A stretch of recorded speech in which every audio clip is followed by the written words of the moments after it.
তো আগে যে আমি একটা বল অর্ডার করেছিলাম অ্যামাজন থেকে, তো সেই বলটা তো আমার সাথে স্ক্যাম হয়ে গেছে, যে বলটা একটা ফাটা বল এসেছে, তাই জন্য আমি সেই বলটাকে যেভাবে হোক রিটার্ন করে দেওয়ার পরে তো এবার আমি সরাসরি দোকানে গিয়ে দোকানে টেস্ট করে একটা বল কিনে নিয়ে এসেছি।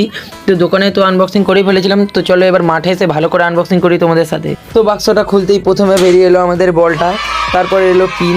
তো বলটাই পাম্প দেওয়ার জন্য আমরা পিনটাকে খুলে নিলাম। তো পিনটা ভালো করে ভিতরে ঢুকিয়ে দেওয়ার পরে পাম্প দিতে শুরু করলাম। তো তোমাদেরকে বলে রাখি, তো তোমরা যারা বলে পাম্প দাও তো তারা পিন ইউজ করবে, নাহলে বলের ড্যামেজও হতে পারে।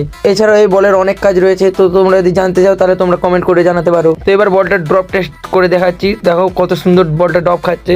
তো এবার একটু জাগলিংও করছি, জাগলিংটা কত সুন্দর হচ্ছে দেখছো। তো এবার তোমাদের কিছু শর্ট মেটে দেখাই, চলো।